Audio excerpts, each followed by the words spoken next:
পরিবেশটা কেমন লাগতেছে এখানে দেখতে পাচ্ছেন অনেকগুলি হচ্ছে এখানে হাঁস রয়েছে। দেখি আমরা আপনাদেরকে কাছ থেকে দেখাই। পরিবেশটা একেবারে স্তব্ধ, সাইলেন্ট। তো ভাবলাম আপনাদেরকে একটু দেখাই। এখানে কিন্তু অনেকগুলি হাঁস। এটি হচ্ছে একটি অ্যাগ্রো ফার্ম আর কি। এখানে হচ্ছে হাঁস, মুরগি, আপনার গরুও পালা হয় আর কি। দেখেন হাঁসগুলো কিন্তু এখন সাউন্ড করতেছে।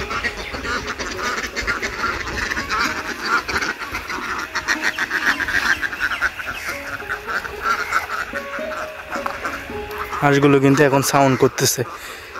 ওরা কিন্তু এতক্ষণ সাইলেন্ট মোডে ছিল, অনেক স্তব্ধ নিরিবিলি ছিল আর কি।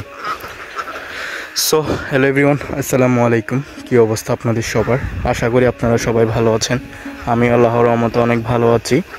তো আপনারা দেখতে পাচ্ছেন এখানে প্রজেক্টের পানি কিন্তু একেবারেই ছিল না। টানা কয়েকদিন বৃষ্টি হওয়াতে দেখেন প্রজেক্টের পানি কিন্তু পুরা ওভারলোড হয়ে গেছে আর কি। মানে একেবারে ফিল আপ হয়ে গেছে আর কি, যেটা বললে একটু হলে আর একটু যদি বৃষ্টি হয় আর কি, এইটা পুরাটাই হচ্ছে আপনার কি পানি দিয়ে ভরপুর হয়ে যাবে আর কি। আমি এর আগে অনেকগুলো ভিডিও করেছি, আমার চ্যানেল বা পেজ একটু ভিজিট করলে পেয়ে যাবেন আর কি। মানে এই প্রজেক্টে মানে পুরা একটা পিকনিক করা যেত, একটা অনুষ্ঠান করা যেত আর কি। এরকম শুকনা এরকম মচমচে ছিল আর কি। চাইলে আপনারা পাটি বিছিয়ে ঘুমাতে পারতেন, কিন্তু এখন দেখেন কি ওভারলোড পানি হয়ে গেছে। ওই যে উপরে হচ্ছে এখানে হাঁস মুরগির খামার আর কি। তো মুরগির ময়লা পড়াতে পানিগুলো একটু নষ্ট হয়ে যাচ্ছে আর কি। পানিগুলো কিন্তু সচলাচল এমনিতে ক্লিন থাকে, একেবারে পরিষ্কার থাকে। এদিকে হচ্ছে মুরগির ময়লা পড়ো, তো ওখানে হচ্ছে মুরগি আছে। এই যে ফার্ম দেখতে পাচ্ছেন, এই ফার্মের মধ্যে মুরগির ময়লা আছে। এই ময়লাগুলো নিচে পড়ে যায়, যার কারণে পানিগুলো একেবারে কালো হয়ে যায়। আসলে এরকম কালো হয়ে গেলে আসলে এখানে মাছ চাষ করার কেমন হবে সেটা আমি নিজেও জানি না, কারণ এর আগেও এরকম একটা ঘটনা ঘটছে আর কি। মানে ভালোর জন্য মুরগির ময়লা পড়বে, মাছে খাবে, তো যার কারণে ওইরকম সিস্টেম রাখছে আর কি। এরপরে এখানে প্রজেক্টে যা মাছ চাষ করছিল আর কি, সবগুলি মাছ হচ্ছে আপনার মরে যাচ্ছে। তারপর পানি সিঁচে তারপর হচ্ছে মাছগুলো ধরে ফেলা হয়েছে আর কি। তো আসলে এরকম সিস্টেম যদি এখনও চালু থাকে, মুরগির পানি যেহেতু পানি কালো হয়ে গেছে, তার মানে হচ্ছে আপনার এখনও মুরগির ময়লা কিন্তু পানিতে পড়তেছে, কিন্তু এখনও মাছ কিন্তু চাষ করা হয়নি। যেহেতু 2-1 দিন হয়েছে আর কি, বৃষ্টির পানি পড়ছে 2-3 দিন 4 দিন হচ্ছে আর কি। মানে কোরবানের আগে আর কি টানা কয়েকদিন বৃষ্টি পড়ছে, তো যার কারণে পানি ওভারলোড হয়ে গেছে, কিন্তু মাছ নাই। যদি মাছ চাষ করতে খেয়াল থাকে আর কি, তাহলে হচ্ছে আপনার মুরগির ময়লাগুলো পানিতে ফেলা বন্ধ করতে হবে। আর না হয় এখানে কখনোই মাছ চাষ করা যাবে না হয়তো, বা আমার ধারণা আর কি। তো দেখতে পাচ্ছেন পানিগুলো একেবারে আপনার এখান থেকে বুঝবেন, আশা করি দেখেন বুঝবেন না আশা করি, কারণ পানি তো এমনিতেও আপনার এখন ছায়া, তো যার কারণে একটু কালো লাগতেছে। আপনাদেরকে দুপুরবেলা রোদের টাইমে দেখা যায় তাহলে হয়তো আপনারা বুঝতেন। এখানে কিন্তু অনেকগুলো হাঁস, সবগুলো হাঁস হচ্ছে এখানে দাঁড়িয়ে আছে। ওরা আসলে পানিতে দাঁড়িয়ে আছে আর কি। হাঁসটা আসলে সুন্দর হচ্ছে আপনার কোথায়, সবগুলো দেখেন সারিবদ্ধভাবে দলা হয়ে থাকছে।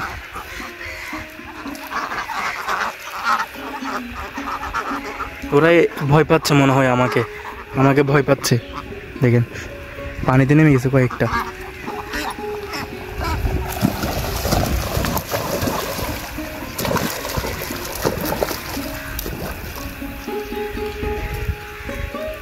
সবগুলো আমার ভয়ে পানিতে নেমে গেছে, পানিতে নেমে সাঁতার কাটতেছে। যাই হোক, পানিতে নেমে সাঁতার কাটতেছে দেখতে খুবই ভালো লাগতেছে।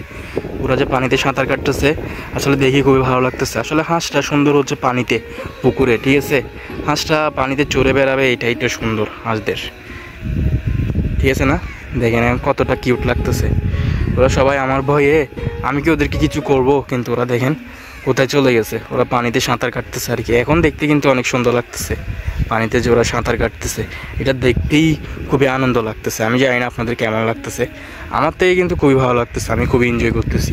কিন্তু আমি চাইনি ওদেরকে এভাবে এখানে পার থেকে মানে পুকুরে পানিতে নামিয়ে দিতে আর কি। মানে ওরা ধরতে গেলে বাধ্য হয়ে নেমে গেছে আর কি। ওরা আসলে নামতে চায়নি মানে পুকুরে, ওরা আমাকে ভয় পেয়ে নেমে গেছে। তো যাই হোক, এই আর কি নিরিবিলি একটা প্লেস। তো আমি এর আগেও এখানে ভিডিও করেছি, এখানে কিন্তু গরু ছিল কোরবানিতে। আলহামদুলিল্লাহ গরুগুলো সব বিক্রি হয়ে গেছে। আমি ভিডিও করেছিলাম, আপনাদের কারো লাগলে অবশ্যই যোগাযোগ করার জন্য। তো আপনাদের যদি সামনের বছরও লাগে অবশ্যই চাইলে যোগাযোগ করতে পারবেন। আশা করি সামনের বছরও এখানে কোরবানির গরু তোলা হবে, তো আশা করি তখন লাগলেও চাইলে যোগাযোগ করতে পারেন, এই আর কি। তো যেগুলো দেখিয়েছি সবগুলো বিক্রি হয়ে গেছে গরু, এখন আর কোনো গরু নাই এখানে। সব গরু বান্ধা হইতো আর কি, এখানে বেঁধে রাখতো আর কি গরুগুলো সবগুলো। এখন আর একটাও গরু নেই। ওয়েদারটা খুবই সুন্দর লাগতেছে, অসম্ভব সুন্দর একটি ওয়েদার। দেখতেই তো পাচ্ছেন কতটা সুন্দর লাগতেছে ওয়েদারটা। আর হাঁসটা দেখেন সবাই ওরা কি করতেছে দেখেন, সবগুলো হাঁস হচ্ছে আপনার ঘুরে বেড়াচ্ছে আর কি। দেখতে পাচ্ছেন ওরা কিন্তু ওদিকে চলে যাচ্ছে, এদিকে আসবে না, আমার ভয়ে আসবে না। তো যাই হোক, আজকের মতো ভিডিও এখানে শেষ করতেছি। আপনাদের কেমন লাগছে অবশ্যই বলবেন। আমি 2-3 দিন যাবত ধরে ভিডিও তেমন একটা আপলোড করতেছি না, একটু ব্যস্ততার কারণে। তো আজকে ভাবলাম আপনাদের সাথে একটু ভিডিও করে দেখাই আর কি, যেহেতু ভিডিও অনেক দিন হয়ে গেছে, 3-4 দিন হয়ে গেছে ভিডিও আপলোড দিচ্ছি না। তো আজকে ভিডিওটা আপলোড দেওয়া আর কি। অবশ্যই কমেন্টে বলবেন ভিডিওটা কেমন লাগছে, হাঁস মুরগির খামার বা এগ্রোর ভিডিও দেখতে আপনাদের ভালো লাগে কিনা, এরকম ভিডিও আরও করবো কিনা অবশ্যই কমেন্টে বলবেন। তো দেখা হচ্ছে আজকের ভিডিও এই পর্যন্ত। সবাই ভালো থাকবেন, সুস্থ থাকবেন অ্যান্ড সচেতন থাকবেন। আর নাহিদ চৌধুরীর পাশেই থাকবেন। আল্লাহ হাফিজ।